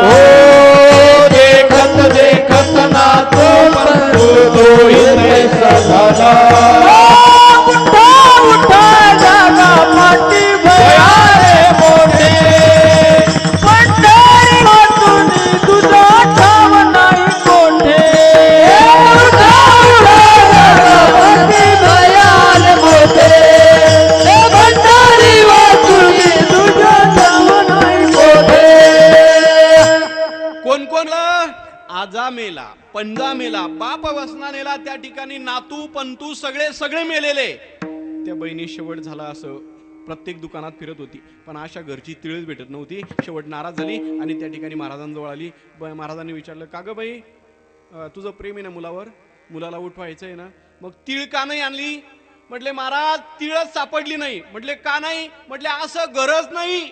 महाराजांनी सांगितलं, जर एकही घरातला आतापर्यंत तू म्हणते की सगळेच मेलेले, मग तुझं गेलं म्हणून काय झालं? जर प्रत्येक जण मरणाराच आहे, मग तुकोबरा असं का म्हणतात की मला न लगे मरावे, ऐसा ठाव दिला देवे. मग तुकाराम महाराज प्रत्येक घरातला व्यक्ती मरणार आहे, पण तुमची अशी अवस्था का झाली? बरं चला पुढं. तुम्हाला जे ठिकाण दिलं ते ठिकाण कोणतं आहे? आम्हालाही तिथे जायचंय. कीर्तनी माध्यम तिथपर्यंत नेऊन पोहोचणार आहे. तुकाराम महाराज तुम्ही जिथं गेले तिथं आम्हाला जायचंय, सांगा त्या जागेचं नाव, ते ठिकाणाचं नाव सांगा आम्हाला. तुम्हाला चालायचं तिथपर्यंत, कुठं जिथं तुकोबराय गेले तिथं, ऐका त्या ठिकाणाचं नाव. आता ज्या ठिकाणी तुकोबराय गेले का नाही त्या ठिकाणाचं नाव भगवद्गीतेतून आपण या प्रश्नाचं उत्तर शोधू. भगवद्गीतेमध्ये 15वा अध्याय, 15व्या अध्यायामध्ये भगवंतांनी त्या ठिकाणाचं नाव सांगितलं. कोणतं ठिकाण येते? न तद्भास येते सूर्यो न शशांको न पावकः यद्गत्वा न निवर्तन्ते तद्धाम परमम मम. तद्धाम मम परमम, ते माझं धाम आहे. कोणतं? यद्गत्वा न निवर्तन्ते, जिथं गेल्यानंतर परत यावं लागत नाही, ज्याच्या साह्याने सूर्यप्रकाशित आहे, अग्नीमध्ये 10 कथा शक्ती आहे, ते माझं ठिकाण आहे. बरं, का हो तुकाराम महाराज तिथं गेलेला व्यक्ती परत येत नाही? म्हटले नाही. एकदा जो व्यक्ती भगवंताच्या स्वरूपाला प्राप्त झाला, एकदा जो व्यक्ती वैकुंठामध्ये गेला, म्हटले यद्गत्वा न निवर्तन्ते, पुनरावृत्ती नाही, परत तो या मृत्यूलोकामध्ये येत नाही. पण का हो तुम्ही गेले कसे? म्हटले भक्ती केली फक्त, बस. भक्तीमध्ये ताकद अशी आहे की आम्हाला तिथपर्यंत या भक्तीने नेऊन पोहोचवलं. म्हणून आपल्यालाही जर तिथं जायचं असेल तर भक्ती करा, परमार्थ करा, एकादशी करा, उपवास करा. म्हटले का हो एकादशीने असं होतं का? म्हटले हो होतं. चला या करता आता पुराणामध्ये एकादशीने काय होतं नेमकं बारीक लक्ष देऊन कथा आहे का. एकादशीचं महत्व, एकादशी ही कुणी केली, कशी केली, एकादशीचं नेमकं महत्व काय. नाथ महाराज एकादशीचं एका राजाचं वर्णन त्या ठिकाणी करतात. रुक्मांगदा कारणे एकादशीचा छंद, तेने परमानंद प्रगटला. रुक्मांगद राजा काय होतं, या रुक्मांगद राजाचं असं होतं, एकादशी 4-5 दिवसावर राहिली की या रुक्मांगद राजाने काय करावं, गावात दौंडी द्यायची. ओ ऐका, बरोबर 4 दिवसावर एकादशी आलेली आहे, कोणी अन्नाचा कण त्या ठिकाणी सेवन करायचा नाही. आता रुक्मांगद राजाने पूर्ण गावामध्ये दौंडी द्यावी, कुणालाही अन्न शिजू देत नव्हते, स्वयंपाक होत नव्हता, कुणाच्याही घरामध्ये उपवास करत होते प्रत्येक व्यक्ती, प्रत्येक मुलगा. शास्त्रामध्ये असा नियम आहे, 8 वर्षाच्या नंतर प्रत्येक मुलाने एकादशी केलीच पाहिजे. तसं 8 वर्षाच्या अगोदरही एकादशी करावी. मी चातुर्मासला असताना पूजनीय गुरुवर्य चंद्रशेखर महाराज देगलूरकरांनी कथा सांगितली होती बघा. ही 8 वर्षाच्या अगोदरच्या लेकराने त्या ठिकाणी एखाद्या वेळेला चुकली उकली, खरं तर जन्मता एकादशी पाहिजे. काही काही वारकऱ्यांचे घर असे की तिथं जन्मताच लेकराला एकादशी असते. जन्म झाला की त्या ठिकाणी त्या लेकराच्या गळ्यामध्ये माळ असते, जन्मताच एकादशी. तसं आमच्या घराण्यामध्ये सुद्धा वाडवडिलांची परंपरा आहे. आमच्या घराण्यामध्ये सुद्धा असं आहे, आज सुद्धा कुणी लेकरू जन्माला आला, मुलगा असो मुलगी असो, जन्मताच एकादशी असते आमच्या घराण्यामध्ये, आमची परंपरा आहे. त्या ठिकाणी झालं असं, 8 वर्षाच्या नंतर एकादशी केलीच पाहिजे, अगोदरही तर केलीच पाहिजे. पण पुढचं आहे का, कुठपर्यंत, वयाच्या 80 वर्षापर्यंत एकादशी व्रत चुकता कामा नये. एखाद्या वेळेला 80 वर्ष वय झालं, तिथून पुढे जर कदाचित हातापायात ताकद नाही, काही खाल्लं तरी पचत नाही, महाराजांनी सांगितलं होतं एखाद्या वेळेला व्रत मोडलं तरी चालतंय 80च्या नंतर. पण मला माहिती आहे आता कलियुग आहे, 80 पर्यंत आपण जात नाही, ज्याचं त्याला माहिती आहे. पण महाराजांनी असं सांगितलं होतं. चला पुढं, त्या रुक्मांगद राजाने काय करावं, लहान्या लेकराला सुद्धा एकादशी उपवास करायला लावायचा. झाला असं, एकादशीचा महिमा असा झाला की त्या नगरीतून, या मृत्यू लोकातून नरकात कुणीच जात नव्हतं. आणि नरकामध्ये जी ड्युटी करणारी यमदेवता आहे का नाही, यमदेवता, त्यांची दूत ते त्रस्त झाले. आपल्याला जे काम लावलं ते ओस पडलं, म्हटले कामच नाही काही, चला ज्यांनी काम लावलं त्यांच्याकडे चला. ब्रह्मदेवाकडे गेले. ब्रह्मदेवा, सृष्टीची निर्मिती तुम्ही केली, हे काम आमच्या वाट्यावर तुम्ही दिलं, मग सांगा आम्हाला काम का नाही आता, आम्ही आमचं नगर या ठिकाणी ओस पडलंय. म्हटले तो नाही का तो राजा रुक्मांगद, त्यांनी एकादशी व्रत करायला लावलं प्रत्येकाला. आता एकादशी व्रताचा परिणाम कोणी या ठिकाणी नरकात येत नाही. म्हणजे एकादशी करणारा नरकात जात नसतो, लक्षात ठेवा.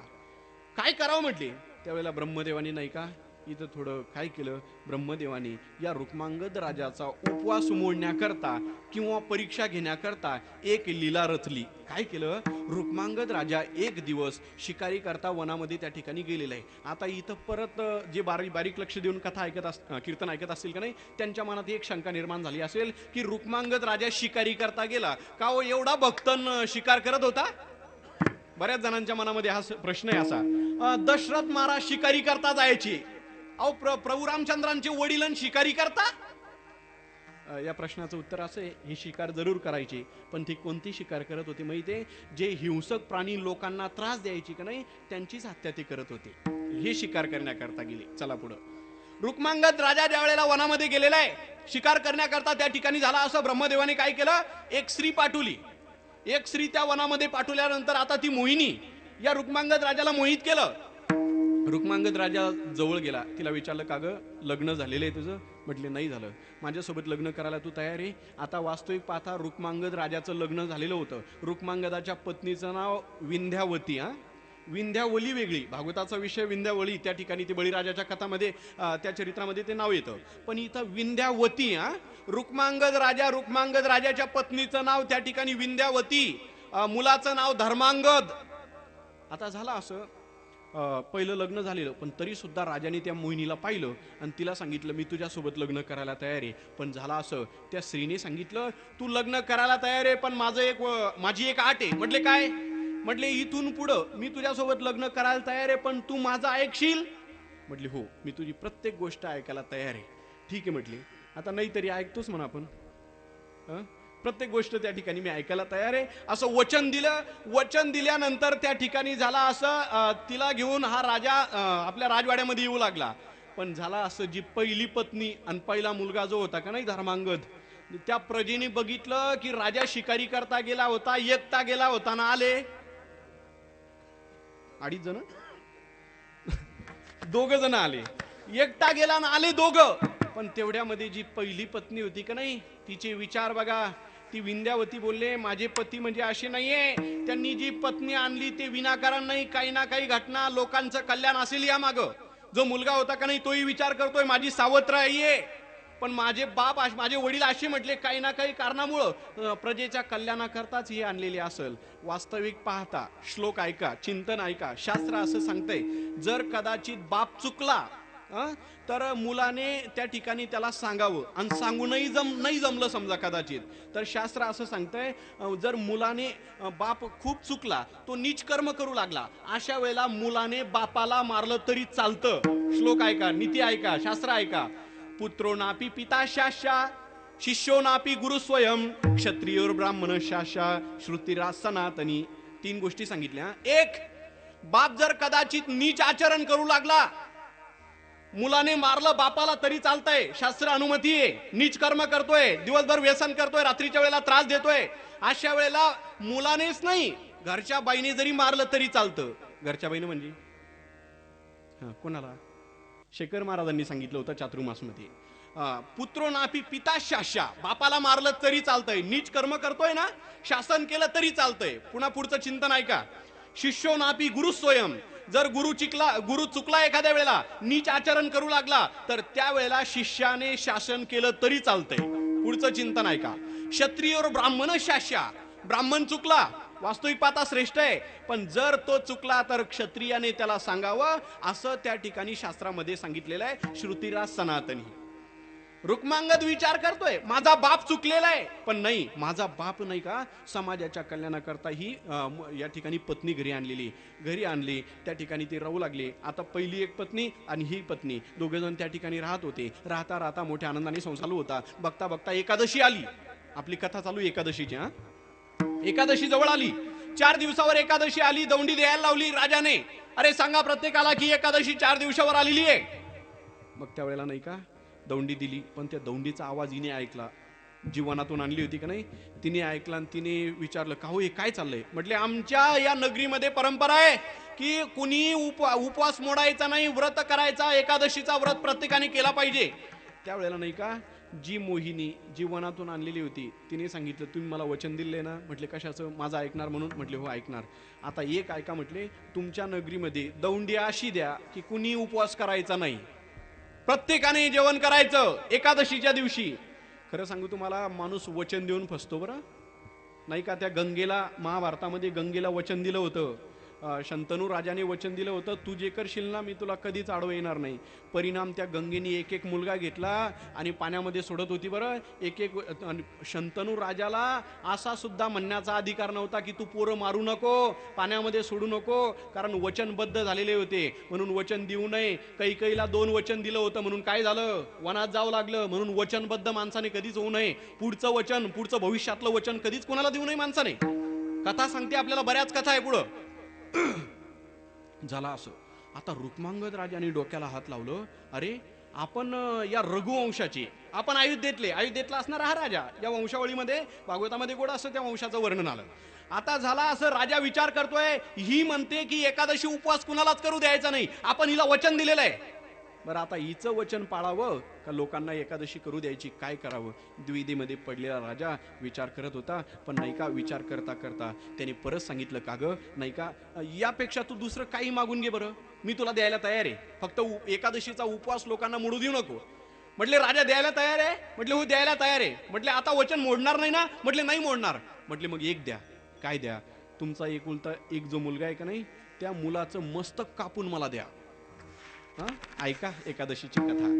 एकुलता एक जो मुलगा आहे का नाही, त्या मुलाचं मस्तक कापायचं तलवारीने तुमच्या हाताने, आणि ते मस्तक मला लागतंय म्हटले. आता रुक्मांगदाचा मुलगा धर्मांगद, या धर्मांगताला कसं मारावं, सक्का बाप आहे, जन्म देणारा बाप आहे, अशा परिस्थितीमध्ये आता काय करावं. डोळ्याला धारा लागल्या, अंतःकरणाला पाजर फुटला. आपल्या एकुलता एक मुलगा कसा मारायचा म्हणून विचार करतोय. तेवढ्यामध्ये बघता बघता त्या ठिकाणी रुक्मांगदाला त्या धर्मांगदाला कळालं की आपले वडील आपल्यामुळं चिंतेत आहे, आपल्यामुळं आपले वडील दुःखी आहे. म्हणून धर्मांगद स्वतः वडिलांच्या जवळ आला, वडिलांचं दर्शन घेतलं. म्हटले, बाबा माझ्यामुळं तुम्ही दुःखी आहेत ना? पण बाबा खरं सांगू, माझ्या सावत्र आईला माझं मस्तक पाहिजे ना बाबा. खरं सांगू, या देहाचा खूप सदुपयोग होतोय आज. या हा जो देह का नाही, तो कारणी लागतोय. एक ना एक दिवस देह जाणार आहे बाबा, आणि जर माझं मस्तक तिला भेटलं ना, तर सगळ्यांना एकादशी धरू देणार ना ती. मग बाबा माझं मस्तक कापलं तरी चालेल, पण लोकांचा उपवास या ठिकाणी मोडायचा नाही. मग त्यावेळेला रुक्मांगद नाविलाज झाला. आईचं दर्शन घेतलं, वडिलांचं दर्शन घेतलं, खाली वाकली. राजाचा नाविलाज, डोळ्याला धारा लागलेल्या, अंतःकरणाला पाजर फुटलेला, डबडबलेल्या डोळ्यामध्ये नाही का त्या ठिकाणी तलवार काढली. तलवार काढल्यानंतर रुक्मांगदाला सांगितले, अरे खाली बघ. खाली बघितलं, दोन्ही आई त्या ठिकाणी समोरासमोर होत्या. दोन्हींच्या समोर तलवार घेतली, आणि तलवार घेतली, खाली मस्तक केलेलं होतं. मारण्याकरता वर तलवार उचलली, मारणार. तेवढ्यात साक्षात भगवंत त्या ठिकाणी समोर प्रगट झाले. रुक्मांगदाचा हात धरला, आणि हात धरल्यानंतर रुक्मांगदाला सांगितलं, अरे एक मोहिनी नाही, अशा 1000 मोहिनी आल्या तरी तुझ्या नगरीतलं तू उपवास मोडू देणार नाही, अशी माझी तुझ्यावर या ठिकाणी विश्वास आहे. आता त्या ठिकाणी झालं असं, राजाने काय केलं, आपला एकुलता एक मुलगा मारायला तयार आहे, पण लोकांचा उपवास मोडू द्यायचा नाही. बघा एकादशी विषयीची श्रद्धा. पण परिणाम काय झाला माहितीये? रुक्मांगद एकादशी, प्रमाण ऐका, रुक्मांगद एकादशी नगरी नेली वैकुंठासी. त्या रुक्मांगदाने काय केलं, उपवास मोडू दिला नाही. पूर्ण जी नगरी होती, जेवढे लोक होते, सगळ्यांना त्या ठिकाणी वैकुंठामध्ये घेऊन गेले. अशा ह्या एकादशीची फलश्रुती आहे. म्हणून एकादशी उपवास हा प्रत्येकाने केलाच पाहिजे. एखाद्या वेळेला तुमच्याकडून दुसरे उपवास होत नसतील, नका करू, पण एकादशीचा उपवास हा प्रत्येकाने केलाच पाहिजे. काय निष्ठा होती त्या रुक्मांगद राजाची, की ज्याने आपली पूर्ण नगरी वैकुंठामध्ये घेऊन गेलेला आहे. म्हणून एकादशीचा उपवास हा प्रत्येकाने केलाच पाहिजे. सांगेल तुम्हाला, लोक म्हणतात का हो, आम्ही नाही का पंधरवाडीने एक महिन्याची एवढ्या एकादशी करण्याकरता आमच्याकडे काही आम्हाला दम निघत नाही, आम्ही 2 मोठाल्या धरतो. मोठाले म्हणजे आषाढी आणि कार्तिकी, हे आम्हाला जमत नाही म्हटले. आम्हाला एवढं काम करावं लागतं, हे करावं लागतं, ते करावं लागतं. पण नाही का असं आहे, जर कदाचित तुम्हाला दम निघत नाही ना, तर आपल्याकडे म्हण आहे, तुम्ही ना खूप खा तरी काही अडचण नाही. येता जाता ऐक, तुमच्याकडे का नाही, येता जाता चरा पण एकादशी धरा. ते महाराजांनी सांगितलं होतं, आमच्याकडे उलट आहे म्हटली. येता जाता कसं महाराजांनी काहीतरी सांगितलं होतं, येता जाता चर गाढवावानी चर, असं काहीतरी देगलूरकर महाराजांनी त्यांच्या देगलूर भागातली ती म्हण सांगितली होती बघा. म्हणजे गाढवावानी चर, बरोबर, गाढवावानी चर पण एकादशी धर. विठाला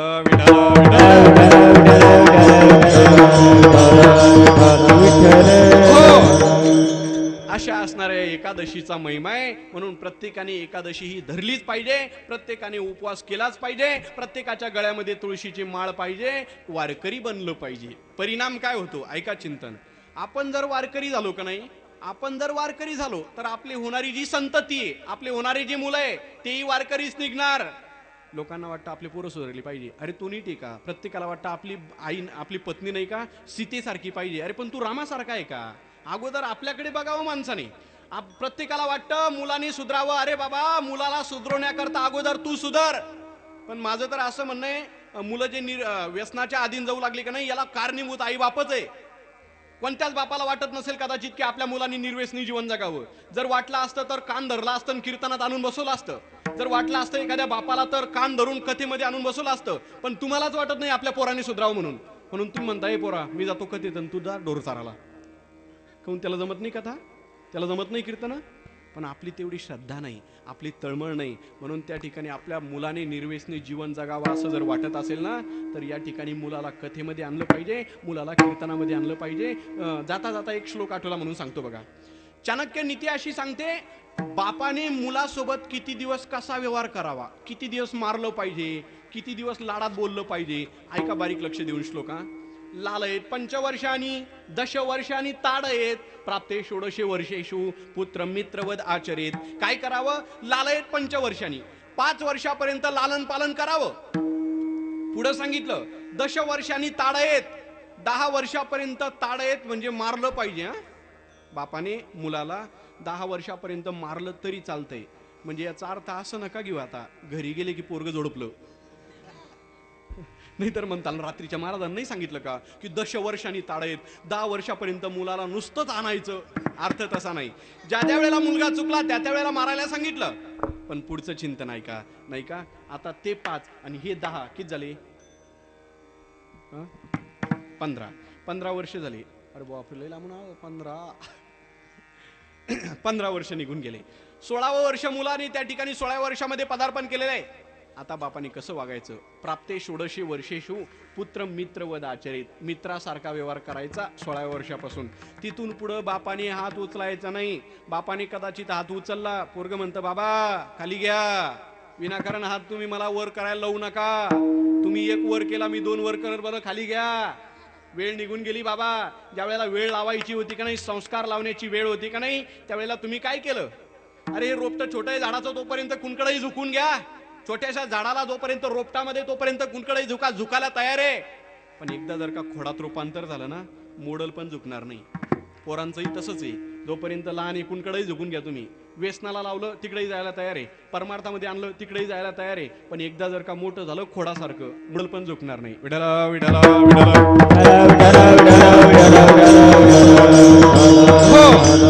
म्हणून त्या ठिकाणी उपवास केला पाहिजे, वारकरी बनलं पाहिजे, गळ्यामध्ये तुळशीची माळ पाहिजे, वारकरी जीवन पाहिजे. जगद्गुरु तुकोबाराय सांगतात मी भक्ती केली हो, आणि त्या भक्तीच्या जोऱ्यावर त्या ठिकाणी देवाने मला ते ठिकाण दिलं. पण का हो तुकाराम महाराज तुम्हालाच का ते ठिकाण दिलं? याचं कारण अभंगाच्या 2ऱ्या चरणामध्ये माझ्या उपकारासाठी, माझ्या उपकारासाठी, माझ्या उपकारासाठी,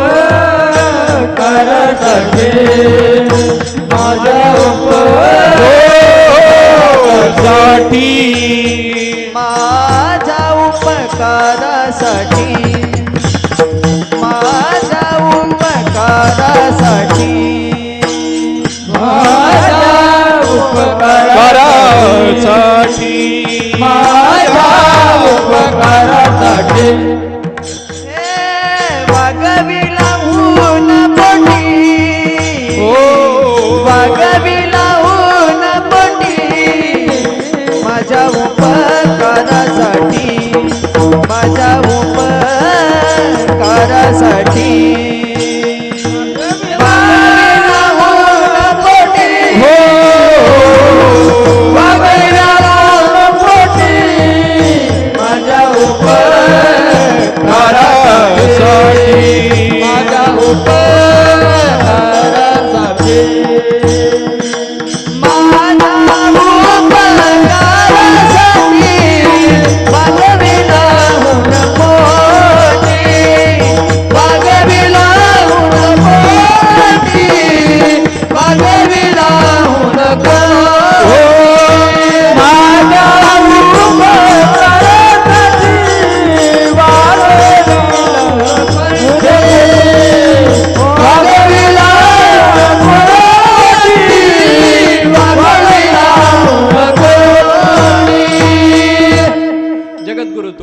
सांगतात माझ्या उपकारासाठी वागविला म्हणून कंठी. माझ्या उपकारामुळं देवाने मला ते ठिकाण दिलं. आता उपकार कोणते केले तुकोबारायांनी याचं चिंतन आपल्याला करायचंय. पण घड्याळीकडे सहज पाहिलं 10:30 होऊन गेले. 8:30ला कीर्तन चालू झालं होतं. घड्याळ सांगते महाराज आवरा विठोबा रखुमाई, जय जय विठोबा रखुमाई.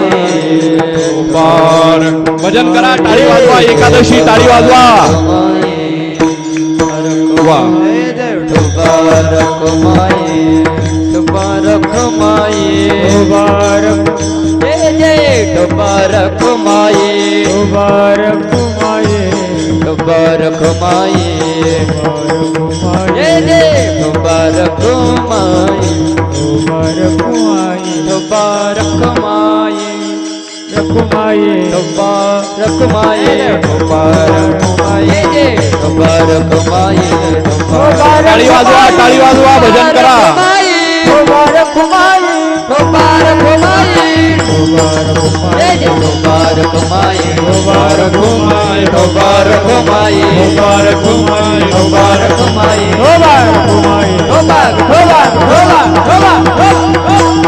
ठोपा ठोपा बोला बोला, टाळी वाजवा. ठोपा ठोपा ठोपा ठोपा ठोपा ठोपा ठोपा.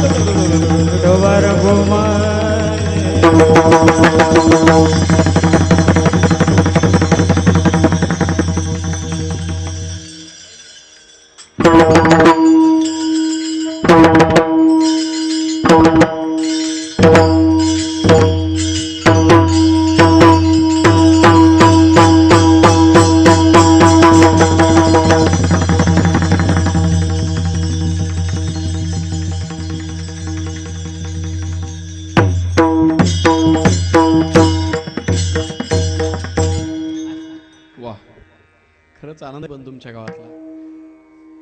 आज 3 वर्षापूर्वी ज्या वेळेला मी तुमच्या गावात आलो होतो ना, तुमच्या गावातली मी शिस्त बघितली. पहिली शिस्त अशी आहे, कीर्तनकार येण्याच्या अगोदर मंडप पॅक असतो पूर्ण. लोटालाटीने पुढे येऊन बसायचं नाही, धक्का द्यायचं नाही. अगदी बरोबर असे तंतोतंत. बरं, इथं आल्यानंतर असं म्हणावं लागलं नाही की पुढं सरका का इकडं सरका का तिकडं सरका. अजिबात नाही. नाही तर पहिले असं कोणत्याही गावात गेलो, अहो आजी सरका ना, त्या जागी चालतात नुसतं. सरकाला त्या काहीच नाही. अहो सरका ना, एक नाही 2 नाही. मग नंतर कळतं की ज्या आजीला सरकाला सांगतात ना, तिला ऐकायला येत नाही महाराज. अशी परिस्थिती असते काही काही गावाची. मी बऱ्याच वेळेला तुमच्या गावाचं मला स्मरण म्हणून मी प्रत्येक गावामध्ये सांगत असतो, कथेमध्ये तर सांगत असतो. आदर्श घ्यावा तर ते त्या ठिकाणी पळशीमधनं. एवढे श्रोते मंडळी, एवढी जण आहे, पण शांत एवढे, टाचणी पडल तरी आवाज येईल अशी आपल्या गावाची या ठिकाणी शिस्त आहे. चला, जगद्गुरु तुकोबाराय सांगतात, मी त्या देवावर उपकार केले. असे मी बरोबर वेळेवर चिंतन करत असतो. 8:30ला सुरुवात झाली होती. 10:30ला मी बरोबर जय विठ्ठल करणार होतो, पण विष्णू महाराज म्हटले, त्यांनी असं खुणवलं तिकडून. असं म्हणजे अजून 10 मिनिटं चालू दे म्हणे महाराज, काही अडचण नाही. तर काय त्रास होतो मला. रोज कार्यक्रम चालू आहे, परत उद्या घाटनांद्र्याला इथून जाऊन कथा चालू करायची. असो, पण महाराजांची विनंती. आणि मलाही माहिती नाही की एवढ्या लवकर 10 वाजले कशी, का माझी गाड्या पुढे गेली 10:30 झाली. बोलता बोलता वेळ निघून गेली. 10 मिनिटं माझ्या हातामध्ये. या ठिकाणी तुकोबाराय सांगतात, मी उपकार केले माझ्या उपकारासाठी. का हो तुकाराम महाराज, तुम्ही देवावर उपकार केले? म्हटले हो, मी उपकार केले. आणि ते उपकार असं होतं. काय उपकार होतं? वागवीला मुनकंठी, त्या देवाला कंठामध्ये राहण्याकरता मी जागा दिली. तो भगवंत खूप फिरला, कोणीच जागा देत नव्हतं, आणि त्यालाही ती जागा आवडत नव्हती. खरं सांगू, देवाला कोणती जागा आवडते तो कुठं थांबतो? येऊनी गोपाळ राय तेथे. तुका म्हणे चित्त करावे निर्मळ, येऊनी गोपाळ राय तेथे. कामक्रोध लोभ निमाली ठाईची. जिथं काम नाही, जिथं क्रोध नाही, तिथं तो राहत असतो. तो भगवंत खूप फिरला की हा जागा देईल, तो जागा देईल. तो फिरत होता, प्रत्येकाच्या घरात येऊन पाहत होता. आता घरात म्हणजे ती 4 भिंतची ते घर नाही, हे घर अंतकरण रूपी घर. तो भगवंत खूप पाहत होता, खूप फिरला, पण 1-2 ठिकाणी गेला तर तिथं एवढी गर्दी होती. पहिलेच देवाला वाटलं अगोदरच एवढे भरलेले, काम भरलेलं आहे, क्रोध भरलेला आहे, लोभ भरलेला आहे, द्वेष भरलेला आहे, एवढे भरलेले, आणि एवढ्या गर्दीत आपण कशाला जायचं परत धक्काबुक्की व्हायला? नका नका नका, यांच्यात जाणं नका. खरं सांगू, आपल्या अंतकरणामध्ये एवढे भरलेली की त्यांना बसायला जागा नाही. म्हणून अशी एका एका पायावर उभी येते, जसं काळी पिवळी लोक लटकतात ना, अशी मस्त गच्च भरलेले आपल्या अंतकरणामध्ये. आणि भगवंताने निर्णय घेतला, नका नका, अशा ठिकाणी जाणं नका. कोणती जागा निर्मळ आहे? तो पवित्र जागेवर राहत असतो. एखादा आमदार जर गावात यायचा म्हटला तर आपण सडा काय टाकतो, रांगोळी काय, फुलं काय. म्हणजे एखादा आमदार गावात यायचा म्हटला की एवढी जागा स्वच्छ करतो. आणि इथं तर जगाचा बाप येणार आहे, मग जागा किती स्वच्छ असावी. खूप पवित्र जागा लागते महाराज त्या देवाला. जनाबाईने जागा निर्मळ केली. हरी आहो माझ्या मंदिरी, नाही दुसरी कोणी घरी. देवा, अहो या माझ्या घरात कोणीच नाहीये, फक्त तुम्हालाच जागा आहे. म्हणून जनाबाईच्या घरात भगवंत गेले. मुक्ताबाई बोलू लागल्या, देवा या माझ्या घरामध्ये जागा आहे, रिकामं झालेलं आहे माझं घर. मुक्ताबाईच्या घरात भगवंत गेले. तसं तुकोबारायांकडे सुद्धा आले, आणि तुकोबारायांनी सुद्धा देवाला राहण्याकरता जागा दिली. वागविला मुनकंठी, कंठात जागा दिली. बरं का हो तुकाराम महाराज, पण त्या देवानी तुम्ही जागा दिल्यामुळं त्याने ते ठिकाण दिलं, म्हणजे तो उपकाराची जाणीव ठेवतो आहे ना. म्हटले हो, आतापर्यंत ज्याने ज्याने उपकार केले त्या उपकाराचं विस्मरण तो कधीच होऊ देत नाही. म्हटले कोणी कोणी उपकार केले. पहिलं उदाहरण, सुदाम देवाने नुसतं 4 मूठ पोहे दिले होते, मोबदल्यात त्याने काय दिलं? मुष्टीभर पोह्यासाठी गावं सुवर्ण जागा. मोबदल्यामध्ये फेड करण्याकरता 4 मुठीच्या मोबदल्यात सोन्याची नगरी दिली. दुसरं उदाहरण बघा, त्या द्रौपदीने ज्यावेळेला भगवंताचं बोट कापलं होतं त्यावेळेला स्वतःचा पदर फाडला, चिरगुटाने ते बोट बांधलं, रक्त वाहणारं थांबलं. भगवंतानी सांगितलं, द्रौपदी या चिरगुटात जेवढ्या साड्या आहे ना तेवढ्या तुला देईल. दिल्या का नाही?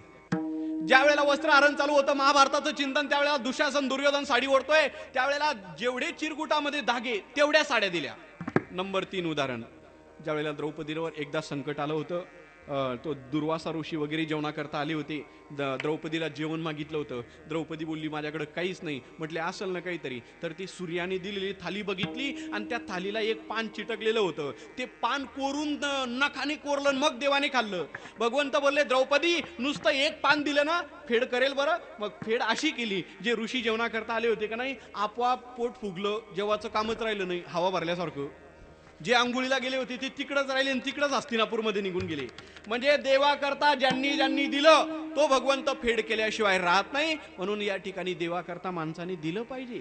संसारामध्ये कमवणारे आपण काही सोबत घेऊन जाणार नाही, पण परमार्थ मार्गामध्ये सप्ताह चालू आहे, देणगी दिली पाहिजे. या ठिकाणी दिलेला एक एक पैसा या ठिकाणी तुमची फेड होणार आहे. ज्यांनी ज्यांनी आतापर्यंत दिलं भगवंत त्यांची फेड केल्याशिवाय राहत नाही. सुदामदेवाचं उदाहरण, बरीच उदाहरणे आपल्याकडं. म्हणून तुकोब बाराय सांगतात, मी त्या देवावर उपकार केले, उपकाराच्या मोबदल्यामध्ये त्या ठिकाणी त्या देवाने मला ते ठिकाण दिलं. पण काहू तुकाराम महाराज कुठलं ठिकाण दिलं? घरी दिला ठाव, अवघा सकळ ही वाव. त्याने स्वतःच्या घरची त्या ठिकाणी जागा मला दिली आणि सर्व या ठिकाणी जागा तुच्छ वाटू लागले. आता आमची स्थिती कशी झाली हे कळण्याकरता जगद्गुरु तुकोब बारांनी अभंगाच्या शेवटच्या चरणात तुका म्हणे एक ठाई,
गेले माझे तुझ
भक्तीची फलश्रुती काय झाली?